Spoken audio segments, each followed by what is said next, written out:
so much, ma'am. Now we invite a changemaker whose courage has shaken centuries of silence, a voice for the voiceless and a warrior for children's rights.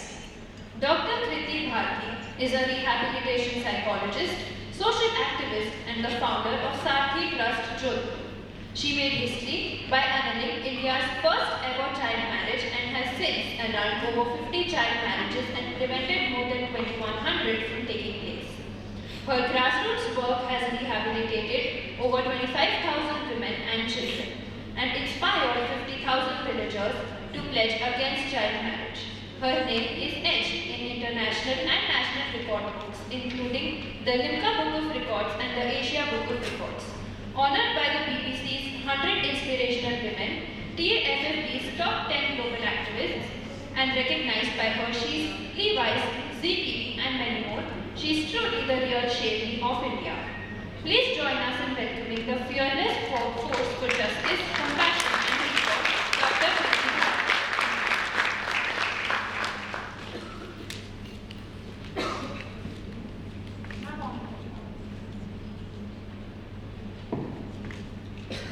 मैं एक नन्ही सी कली, मुझे ऐसे न मुरझाने दो। मेरा भी मन है खेलने कूदने स्कूल जाने को, मुझे अपने सपनों की उड़ान भरने दो। इन्हीं मासूम कलियों को बचाने वाली मैं डॉक्टर कृति भारती आप सभी को नमस्कार करती हूँ। खन्ना खन्ना बड़ोरा केम छो? आवाज नहीं है, आवाज नहीं है, अभी भी आवाज नहीं है। केम छो? और अगर मैं केम छो बोलूँ तो आपको क्या बोलना है? खम्मा खड़ीसा। केम छो? अभी भी आवाज नहीं है, पीछे से तो बिल्कुल ही नहीं है। केम छो? नमस्कार, मेरा नाम डॉक्टर कृति भारती है। एक बहुत ही अजीब सा कॉम्बिनेशन है, साइकोलॉजिस्ट, एडवोकेट, एक्टिविस्ट और डांसर।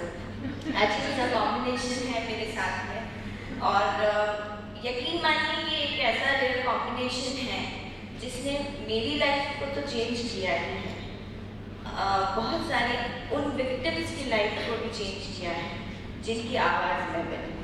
और आज इस स्टेज पे सिर्फ मैं बात नहीं कर रही, आज इस स्टेज पे वो विक्टिम्स भी अपनी स्टोरीज मेरे जरिए आप तक पहुँचेंगी, उनकी कहानियाँ। तो मैं ये जो परिचय है आपने सुना, रिहैब साइकोलॉजिस्ट, एडवोकेट, एक्टिविस्ट, लेकिन इन सबसे परे मेरा एक अलग परिचय है। मुझे बाल विवाह को जड़ से उखाड़ने के रूप में जाना जाता है। अब आप सोचेंगे कि ऐसा क्या किया है, तो मैंने देश का पहला बाल विवाह कैंसिल यानी अनलमेंट करना है। अब आप फिर से सोचेंगे पहला कैसे हो सकता है? ऊपर से नीचे एक बार मुझे देख भी लेंगे, इतनी तो उम्र लगती भी नहीं है, बाल तो युगों से होते आ रहे हैं, तो पहले की क्या डेफिनेशन है, ये पहला क्या किया है? तो अभी तक क्या होता है कि बाल विवाह की प्रिवेंशन की बात होती थी कि कहीं चाइल्ड मैरिज होने वाला है, जाइए रुकवा दीजिए। लेकिन उन बच्चों के बारे में किसी ने नहीं सोचा जिन बच्चों का चाइल्ड मैरिज हो चुका था। तो 2012 में यानी आज के 13 साल पहले मैंने देश का पहला बाल विवाह कैंसिल करवाया। जिस बच्चे का बाल विवाह हो चुका है उसको कोर्ट ले जाके उसकी बाल विवाह की बेड़ियां तोड़ी। डिवोर्स नहीं था ये एक तरह से अनलमेंट था, कैंसिलेशन था, एक तरह से डिग्निटी रिटर्न थी। तो ऐसा देश में पहली बार हुआ तो उसे Limca book of records, world records में दर्ज किया गया। CBSE बोर्ड ने अपने करिकुलम में मेरी इस मुहिम को शामिल किया और मेरे नाम पर भी 9 इंटरनेशनल नेशनल रिकॉर्ड्स हैं। मुझे बहुत सारे इंटरनेशनल अचीवमेंट्स, नेशनल अचीवमेंट्स मिल चुके हैं। BBC ने मुझे 100 इंस्पिरेशनल वुमेन में इंक्लूड किया। USA की टेफ्ट मैगजीन ने मुझे वर्ल्ड टॉप 10 एक्टिविस्ट में इंक्लूड किया। उसके अलावा मुझे अभी 2 साल पहले जिनेवा स्विट्जरलैंड से ग्लोबल ह्यूमन राइट्स चैंपियन का अवार्ड मिला। हॉलीवुड, बॉलीवुड, आप जो भी एक्टर एक्ट्रेस का नाम लेंगे, चाहे प्रियंका चोपड़ा, काजोल, विद्या बालन, सभी ने मुझे ऑनर किया है। मेरे पास बहुत सारे अचीवमेंट्स हैं, लेकिन अगर आप मेरा रियल अचीवमेंट जानना चाहें जो मेरे दिल के बहुत करीब है, वो ये है कि मैं अब तक 52 चाइल्ड लाइन एनरोलमेंट्स करवा चुकी हूँ,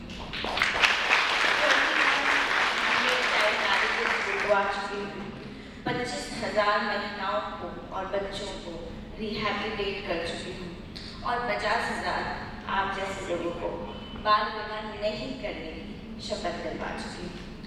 यही मेरा असली अवार्ड है, अचीवमेंट है। लेकिन अब बात थोड़ा सा और पीछे चलते हैं, वो करते हैं। जनरली लोग ये सोचते हैं इतना अचीवमेंट है, एज भी कम लगती है, कम एज में इतना अचीवमेंट, बहुत अच्छा सपोर्ट सिस्टम रहा होगा, बहुत अच्छी लाइफ रही होगी, बहुत सब कुछ अच्छा रहा होगा। लेकिन सब कुछ थाली में परोस के नहीं मिलता। सोना तभी सोना बनता है जब उसे दबाया जाए। और मेरी लाइफ हालांकि लोग कहते हैं ज़्यादा स्ट्रगलिंग नहीं, लेकिन मैं कहती हूँ थोड़ी सी स्ट्रगलिंग नहीं। पूरी 360 डिग्री पर मेरी लाइफ चेंज हुई है। एक समय ऐसा था कि मैं विक्टिम थी, फिर मैं सर्वाइवर बनी और आज मैं हज़ारों बच्चियों की सेवियर हूँ। 360 डिग्री पे पूरा लाइफ चेंजिंग मेरा फिल्मी सीन रहा। मेरे जन्मने से पहले मेरे पिता ने मुझे अबैंडन कर दिया था और उसके बाद कोई नहीं चाहता था कि मेरा जन्म। लेकिन आप अगर आपने वो लाइन सुनी है जहाँ पर आपकी साइया मार सके ना कोई, तो शायद वो मेरे लिए ही बनी।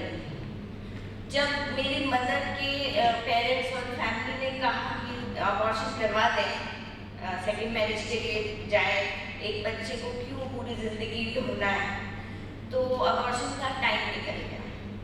तो कहा गया चलिए ठीक है, अब इसको कैरी फॉरवर्ड करेंगे।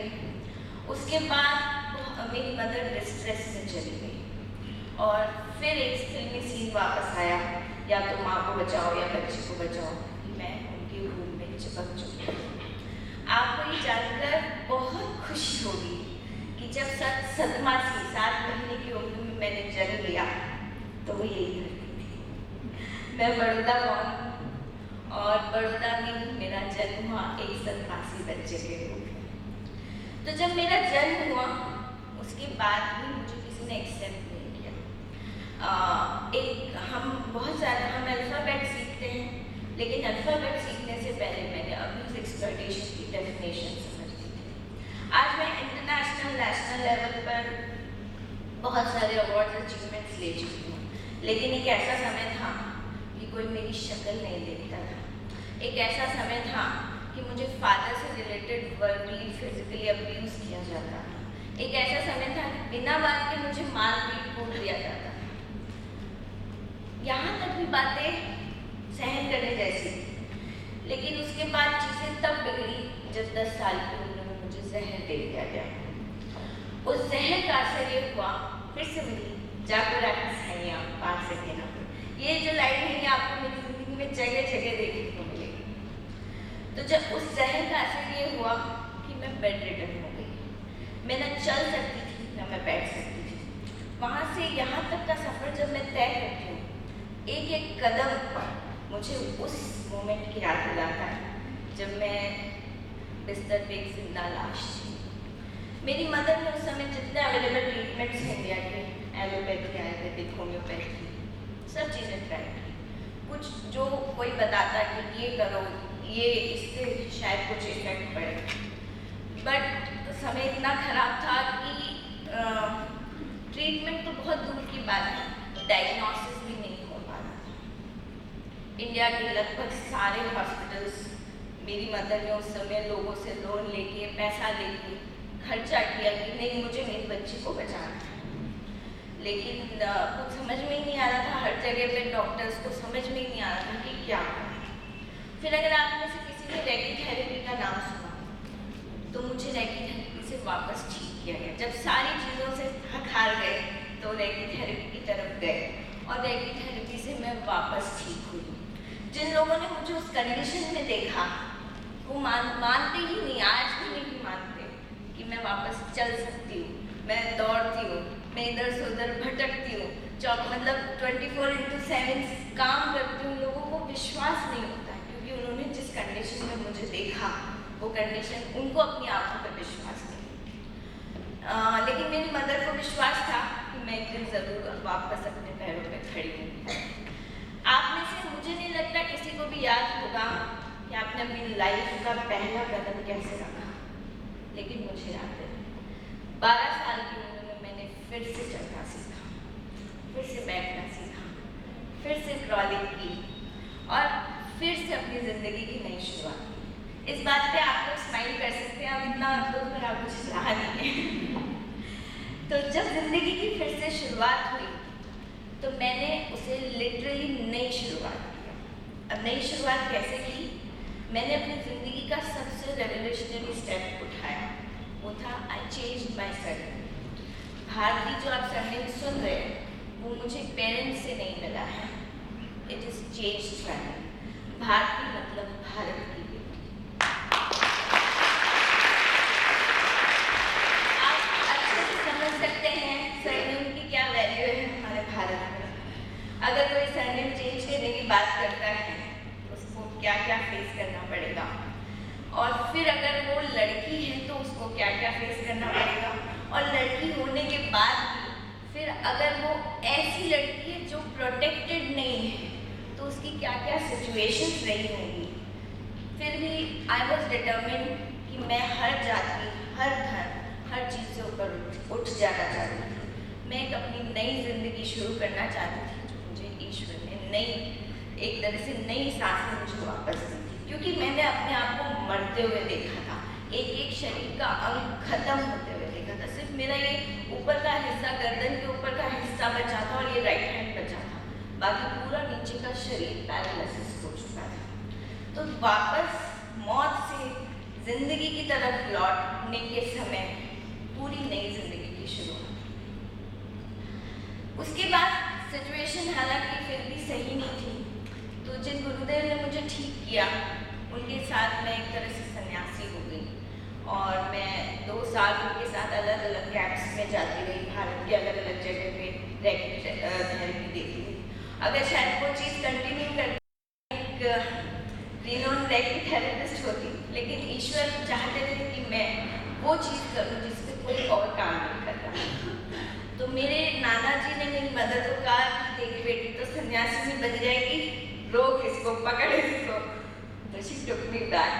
अब जब वो वापस आई तो वहाँ तो एक अलग ही शेड्यूल, सुबह 4 बजे उठना, योग और वो सारी चीज़ें। अब मैं क्या करूँ? और वहाँ 60, 70 साल के लोग 12 साल की लड़की के पैर छू रहे हैं, मतलब वो पूरा एक अलग ही जोन था। और अब यहाँ एक अलग जोन कि अब क्या करना है।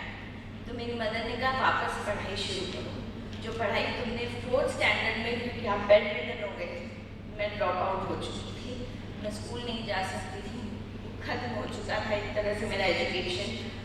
तो उन्होंने कहा पढ़ाई शुरू करो। तो मैं कहा ठीक है, 5th में एडमिशन दिलाऊँ। तो 5th में आप इतनी बड़ी लड़की 5th में कैसे जाएगी?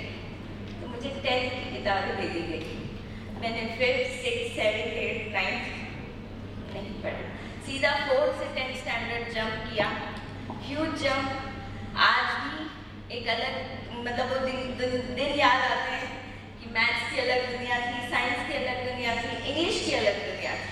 हिंदी हमारे लिए ईजियर होता है क्योंकि हम हिंदी माहौल में पले बड़े, लेकिन बहुत मुश्किलों से 18 घंटे मैंने मेहनत करी, टाइम टेबल बना के पढ़ाई की और उसके बाद बड़ी मुश्किल से 10th पास किया। 10th पास करने के बाद रेगुलर स्कूल ज्वाइन की। स्कूल ज्वाइन करने के बाद जब मैं कॉलेज में आई तो मैंने साइकोलॉजी ऑप्ट किया। इस बीच कुछ NGOs के साथ काम करना शुरू किया तो आई रियलाइज कि यही मेरा फील्ड है। लोग जनरली कहते हैं कि हम दूसरों के लिए सोशल वर्क करते हैं, लेकिन मैं कुछ उल्टा कहती हूँ। मैं कहती हूँ मैं किसी और के लिए सोशल वर्क नहीं कर रही, मैं खुद के लिए कर रही हूँ। मैं किसी और को नहीं बचा रही हूँ, मैं हर बार उस कृति को बचा रही हूँ जिस कृति को किसी ने नहीं बचाया। एक तरह से मैं हर बार अपने आप को बचा रही हूँ। तो पहले NGOs के साथ काम करना स्टार्ट किया, उसके बाद रियलाइज हुआ कि रूट लेवल पे काम नहीं कर पा रही हूँ। मैं 17-18 साल की थी जब मैं एज अ वॉलंटियर तो काम करना स्टार्ट कर दिया था। 18 में ऑन रोल भी आ गई, लेकिन रूट लेवल पे काम नहीं कर पाती थी। तो बहुत काम करने के बाद ये रियलाइज़ हुआ कि अब खुद का सारथी ट्रस्ट फाउंडेशन स्टार्ट करना चाहिए। सारथी ट्रस्ट स्टार्ट हुआ और उसके 1 महीने के अंदर हमने इंडिया का फर्स्ट चाइल्ड मैरिज कैंसिलेशन करवाया, जिसकी स्टोरी मैं शुरुआत में बता चुकी हूँ कि जिसको हम किस लेवल तक लेके गए। जब इस फील्ड में आती हूँ तो मुझे बहुत धमकियाँ मिलती हैं, बहुत हमले होते हैं, क्योंकि मैं सीधा कम्युनिटी से भिड़ रही हूँ। कई बार ऐसा होता है कि मील्स नहीं मिलते, लंच ब्रेकफास्ट डिनर नहीं मिल पाता, लेकिन आप यकीन मानिए लंच ब्रेकफास्ट डिनर में मुझे धमकियाँ ज़रूर मिल जाती हैं। और लोग, क्योंकि आप फीमेल हो तो मार काट देंगे तो नॉर्मल है, लेकिन रेप थ्रेटनिंग उनके लिए ईजीएस्ट थ्रेटनिंग है। और कहते हैं ये कर देंगे, तुमको मार देंगे, कर देंगे। तो मैं कहती तुम क्या मारोगे मुझे, मैं तो मौत से खेल, तो बच्चे बैट बॉल से खेलते हैं, मैं गुड़िया से खेलते हैं, हम तो जहर से खेल के आए हैं। तो मुझे मारने वाले को मैं हमेशा यही कहती हूँ कि इस दुनिया में कोई अमर होके नहीं आया है, हर इंसान को इस दुनिया से जाना है। वो मुझे मारेंगे तब तक मैं 10 को बचा जाऊँगी। तो यदि नंबर मेरा ज़्यादा रहेगा। एक लास्ट बात से अपनी बात को खत्म करना चाहूँगी। हालांकि उम्र ज़्यादा नहीं है, लेकिन जब से जन्मी हूँ तब से बहुत अलग अलग चीज़ें, चाहे मेरी नहीं दूसरों की भी, मैंने बहुत तकलीफ़ें देखी हैं। दूसरों का भी एक्सप्लॉयटेशन भी। जब इतनी औरतों के साथ, महिलाओं, बच्चों के साथ काम किया तो मैंने एक चीज़ समझी कि जब एक बच्ची जन्मती है तो वो अकेले नहीं जन्मती, उसके साथ एक और चीज़ जन्म लेती है। जब एक बच्ची जन्मती है तो वो अकेले नहीं जन्मती, उसके साथ एक और चीज़ जन्मती है, वो है जेंडर का डर। जेंडर में ही डर समाया हुआ है। हम ये नहीं कर सकते, हम वो नहीं कर सकते, हमको इतनी बजे घर आना है, हम इनसे पूछ के घर से बाहर जा सकते हैं, हमको ऐसे कपड़े पहनने हैं, हमको ऐसे हंसना है, हमको ऐसे रोना है, हमको ऐसे बोलना है, हमको ऐसे कहना है। ये संहिता हमको अल्फाबेट सीखने से पहले सिखा दी जाती है। और ये यहाँ तक सीमित नहीं है, हमको एक अलग संहिता सिखाई जाती है एडजस्टमेंट के नाम पे। हर चीज़ में एडजस्ट करो। अगर आपको करियर के मामले में कुछ करना है, एडजस्ट करो। कोई छेड़ रहा है आपको, एडजस्ट करो। आपको कोई कुछ कह रहा है, एडजस्ट करो। मैं कहती हूँ एडजस्टमेंट करना बुरा नहीं है। आपको अपनी पर्सनल और प्रोफेशनल लाइफ में एडजस्टमेंट करना ही होगा। अगर आपने जीवन में एडजस्टमेंट नहीं किया तो आप हर जगह एक लड़ाई करते फिरोगे, आपके दुश्मन 1000 होंगे, दोस्त कोई नहीं होगा। लेकिन आपको ये समझना होगा कि एडजस्ट कहाँ करना है और विरोध कहाँ करना है। आज क्या होता है, हम वहाँ एडजस्ट करते हैं जहाँ हमको विरोध करना होता है, और वहाँ विरोध करते हैं जहाँ हमको एडजस्ट करना होता है। तो ये अपब्रिंगिंग में आना बहुत ज़रूरी है कि हमको एडजस्ट कहाँ करना है और विरोध कहाँ करना है। मैं अपनी लड़कियों को भी कहती हूँ कि अपनी लक्ष्मण रेखा खुद खींचो। इस लक्ष्मण रेखा तक आप एडजस्ट करोगे, और जिस दिन इस लक्ष्मण रेखा को किसी ने क्रॉस किया, आप उसका विरोध करोगे, आप अब्यूज एक्सप्लॉयटेशन नहीं सहोगे। आज का समाज ऐसा है, हमारे समाज ने एक ऐसी परिपाटी बना रखी है कि स्त्रियां खुलकर हंस नहीं सकती और मर्द खुलकर रो नहीं सकते। तो हमें एक ऐसा जहां बनाना है जहां महिलाएं खुलकर हंस सकें, खुल के अपने ख्वाब देख सकें, और सिर्फ ख्वाब देखने तक सीमित नहीं रहें, उन ख्वाब को पूरा करने के लिए अपने कदम भी उठा सकें। और वहीं पुरुषों के लिए ऐसा समाज बनाना है जहाँ जब वो रोए तो ये ना कहा जाए क्या लड़कियों की तरह रो रहा है, ये ना कहा जाए कि रोना मतलब कमजोरी की निशानी होती है, ये ना कहा जाए कि तुम रो रहे हो तुम वीक हो, क्योंकि रोना कमजोरी नहीं है, रोना आपकी ताकत है। जब आप रोते हैं तो आपके अंदर की सारी तकलीफें बाहर निकल जाती हैं, और आप एक ऐसे इंसान के रूप में, मैच्योर इंसान के रूप में, खुले इंसान के रूप में बाहर निकलते हैं, जो और ज़्यादा आगे प्रोग्रेस कर सकता है। तो क्योंकि हम ऑलरेडी टाइम से पीछे चल रहे हैं, छोटी सी लाइफ स्टोरी आप लोगों के साथ शेयर की और कोशिश कर रही हूँ कि मैं देश से बाल विवाह का कलंक मिटाऊँ। हालांकि मेरे लिस्ट में बहुत सारे दूसरे शोषण भी हैं। मैं चाइल्ड मैरिजेस के अलावा और भी 2-3 चीज़ें मेरे माइंड में हैं। उन पर मेंटल हेल्थ पे भी काम कर रही हूँ क्योंकि साइकोलॉजिस्ट हूँ। उसके अलावा 2-3 चीज़ें और हैं, उन पर भी काम कर रही हूँ। बट क्योंकि चाइल्ड मैरिज एनलमेंट ऐसी चीज़ है जो देश में कोई और नहीं कर रहा है, इसलिए सबका फोकस पॉइंट मेरे ऊपर आ जाता है। तो मैं हमेशा लोगों को यही कहती हूँ कि मेरा एक ही ख्वाब है फिलहाल के लिए कि मैं बाल विवाह और बाल विवाह पीड़ितों को सिर्फ एक जगह देखना चाहती हूँ, वो है किताबों में। और मैं ये चाहती हूँ कि पूरी दुनिया कहे कि once upon a time there was a child marriage. और आज आप लोगों के बीच जब मैं बड़ौदा में आई हूँ तो मैं ये महसूस करती हूँ कि सिर्फ चाइल्ड मैरिज ही नहीं, हम जगह जगह हर मिनट पे शोषित होते हैं, हर मिनट पे हम गिव अप कर देते हैं, सिचुएशंस को फाइट नहीं कर पाते हैं। तो मैं आप सभी से यही कहना चाहूँगी कि कोशिश कीजिए, क्योंकि कई बार ऐसा होता है कि हम चाबियाँ जो ट्राई कर रहे हैं, शायद आपकी ज़िंदगी की जो किस्मत है उसका ताला लास्ट चाबी से खुल जाएगा। आपको बस वो चाबी ट्राई करते रहना चाहिए। अगर आपका ताला नहीं खुल रहा है तो इसका मतलब आपने चाबी गलत ट्राई की है। आपको चाबी ट्राई करते रहना है, और अगर नहीं है तो चाबी बना दीजिए। चाबी नहीं मिली है तो चाबी बना दीजिए, पर गिव अप मत कीजिए। कोई भी चीज़, कोई भी चैलेंज, कोई भी प्रॉब्लम आपसे बड़ा नहीं हो सकता, आपके डिटर्मिनेशन से बड़ा नहीं हो सकता। और इस दुनिया में ऐसी कोई भी चीज़ नहीं है जिसको हासिल नहीं किया जा सकता, और मैं उसका ट्रू एग्जाम्पल। सभी को धन्यवाद। Thank you so much, ma'am. The floor is open for questions. So if anyone has any questions.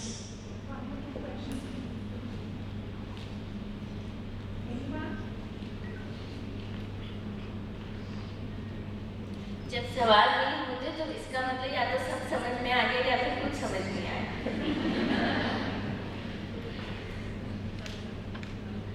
कुछ ज़्यादा ड्रामेटिक हो गई स्टोरी, लेकिन आप यकीन मानिए कि मैं भी सोचती हूँ कि जो इतना ड्रामा निकला वो बहुत ज़रूरी था। अगर मैं वो सब चीज़ें नहीं होती मेरे साथ, शायद मैं इस फील्ड में नहीं होती, मैं इतना अचीव नहीं कर चुकी होती, और इतनी बच्चियों की चेहरे की मुस्कान नहीं बदली होती। जब मैं बाल विवाह दिवस की बात करती तो एक अलग सी स्माइल मेरे फेस पे आ जाती है। वो स्माइल मेरी नहीं है, वो स्माइल उन बच्चियों की है जिनको मैंने नई जिंदगी दी है, जिनको मैंने एक नई उड़ान दी है। So if anybody wants to share something और ask anything, just want to ask. Yes, आज के टाइम में देखा जाए तो स्टिल कुछ लेडीज़ हैं जो डोमेस्टिक वायलेंस को अभी भी बर्दाश्त कर रही हैं, तो उन लेडीज़ को आप क्या कहना चाहोगे? Still they are educated but वो डोमेस्टिक वायलेंस को बर्दाश्त करती हैं, ये सोच के कि बाहर पता चल जाएगा, हमारा घर में नाम बदनाम हो जाएगा, तो उसको हम कैसे डील कर सकते हैं? इसका आंसर एक छोटे से एग्जाम्पल के साथ देना चाहूँगी मैं। एक बच्ची थी 15 साल की, उसने मुझे कांटेक्ट किया। उसके बाद मेरा चाइल्ड मैरिज हो रखा है और जो हस्बैंड है वो उसको मारता पीटता है। तो मैंने उससे पूछा क्यों मारता पीटता है, तो उसका जवाब था कि जब वो सेक्सुअल एक्टिविटीज़ करता है तो मुझे पेन होता है और मैं उसको मना करती हूँ कि मैं नहीं इन्वॉल्व होना चाहती, तो वो मुझे मेरे साथ डोमेस्टिक, ये वर्ड्स हम बोल सकते हैं, वो तो उसके वर्ड्स से मेरी कुटाई करता है, मुझे मारता पीटता है, इस तरह की चीज़। तो मैंने उसको कहा कि क्योंकि वो माइनर और मेजर के प्रोसेस डिफरेंट होते हैं, तो आई वाज लाइक कि मदर का सपोर्ट मिल जाए तो बच्ची को थोड़ा सा स्ट्रेंथनिंग हो जाएगी, क्योंकि हम अगर लॉ ऑफ एक्शन में जाएंगे तो मदर का सपोर्ट रहेगा तो ठीक रहेगा। तो मैंने उसको कहा कि एक बार अपनी मदर से ये चीज़ डिस्कस करो कि ये चीज़ हो रही है और मैं ये करना चाहती हूँ। तो उसकी मदर का जो रिप्लाई था, ये मैंने UN के प्लेटफॉर्म पे शेयर किया और आज वापस आप लोगों के साथ शेयर कर। उसकी मदर ने कहा, इसमें कौन सी बड़ी बात है, तेरे पापा मुझे नहीं मारते थे क्या, हम मार खा के तो पैदा हुए, औरत की ज़िंदगी में तो मार खाना लिखा है, इसमें कौन सी बड़ी बात है। मतलब आपको वहाँ से स्टार्ट करना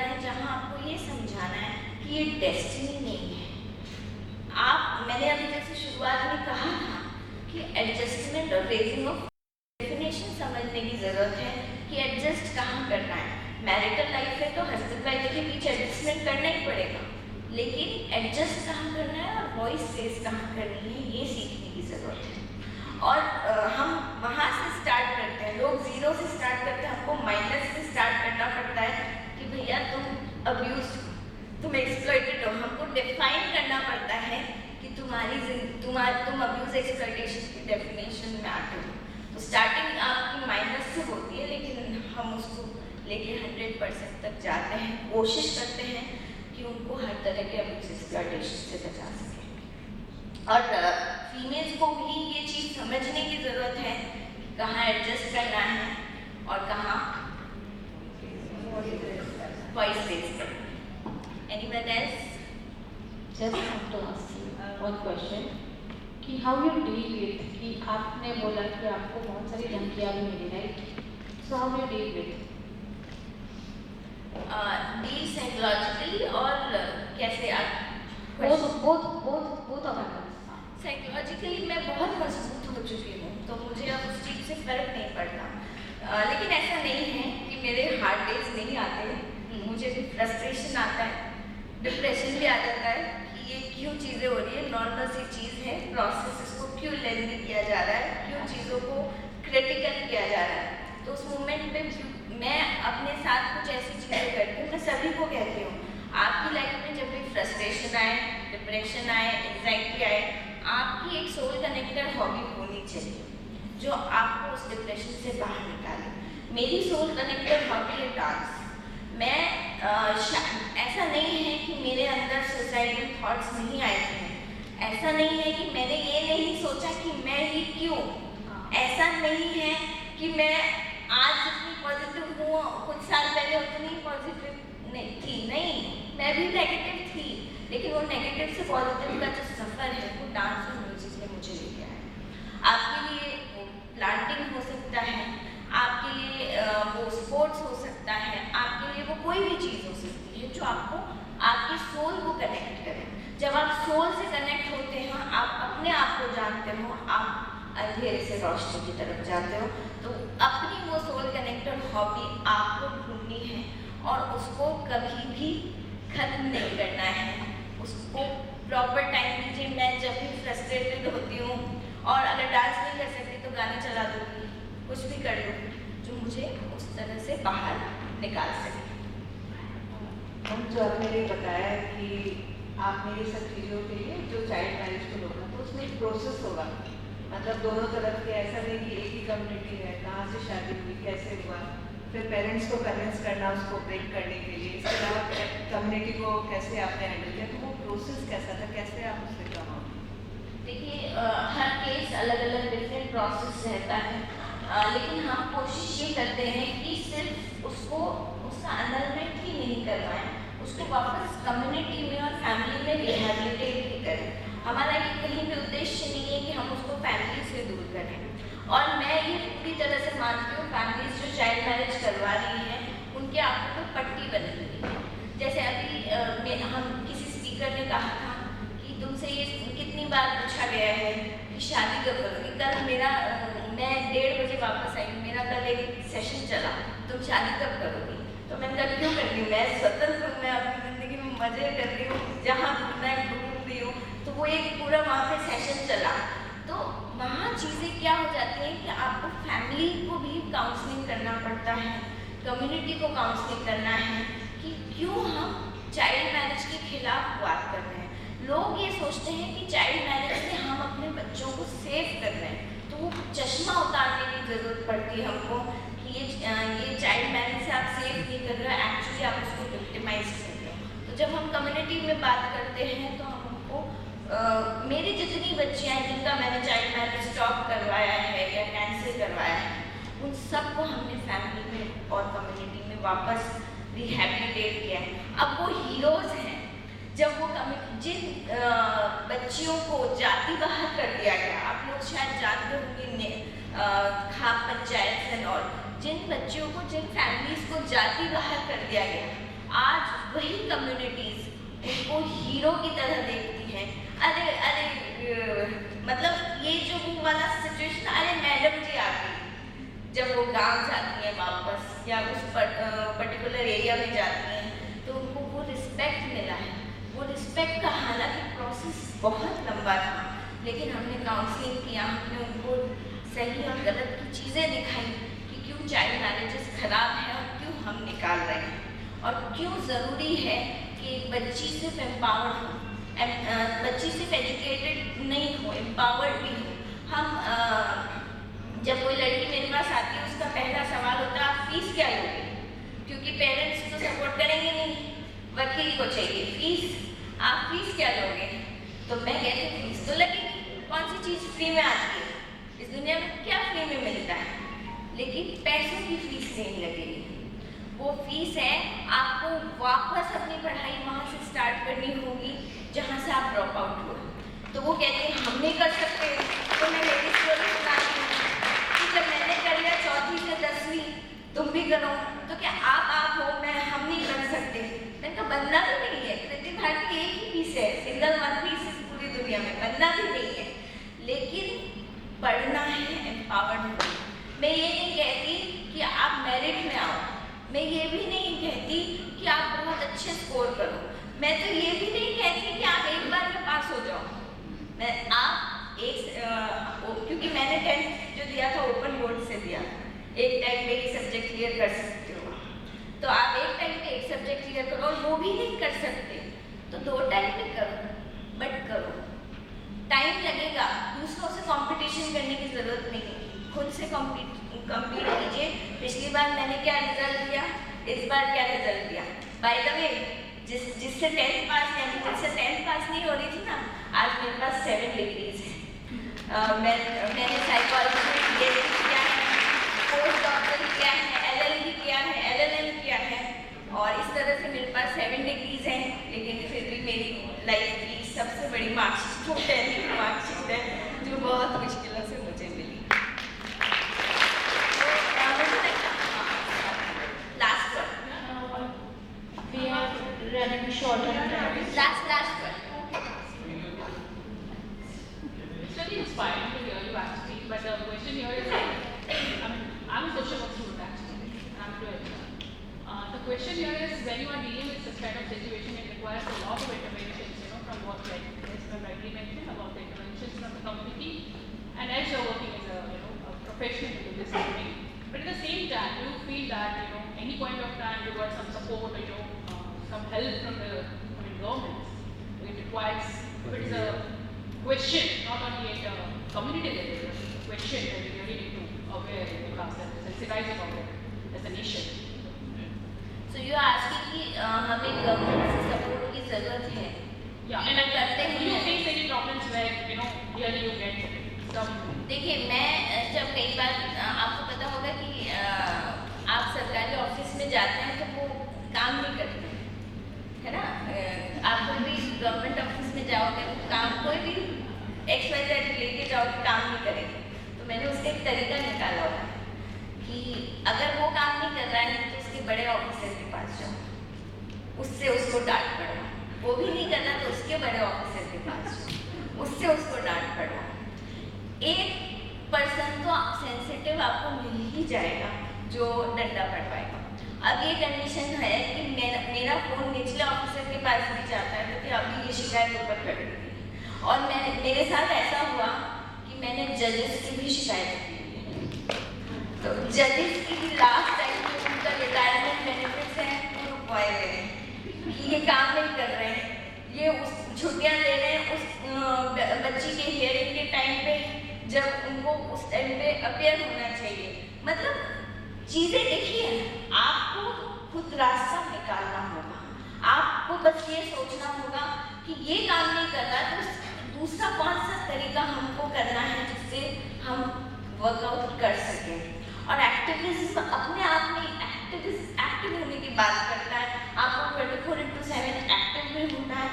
मैं अभी 4 दिनों से सिर्फ 3 घंटे सोई, लेकिन आपको फील नहीं होगा कि मैं एनर्जेटिक नहीं हूँ, क्योंकि वो अंदर से एक्टिव हूँ मैं। तो वो आपको अंदर से एक्टिव होना होगा, आपको ये देखना होगा कि कौन उस प्रॉब्लम का सलूशन निकाल सकता है। आप ये मान के चलिए बुरे लोग हैं, कामचोर लोग हैं, आलसी लोग हैं, लेकिन आपके और मेरे जैसे लोग भी हैं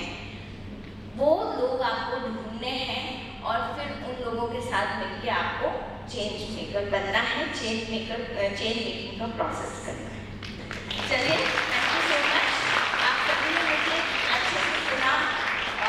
कुछ लोगों ने सवाल भी किए, कुछ लोग सोच रहे होंगे कि बड़ा ड्रामेटिक लाइफ रही है, लेकिन मैं अपनी लाइफ से कल भी मैं किसी को यही कह रही थी, I am very much satisfied with my life, whatever I have achieve. जो खोया उससे ज़्यादा पाया। आप सभी का आज मुझे प्यार में आशीर्वाद मिल रहा है, मेरे लिए ये अपने आप में सबसे बड़ा अचीवमेंट है। सबसे धन्यवाद। जय हिंद, जय Bharat. Thank you so much, ma'am. You're a living example that when you are meant to shine, no one and absolutely no one can dim your light.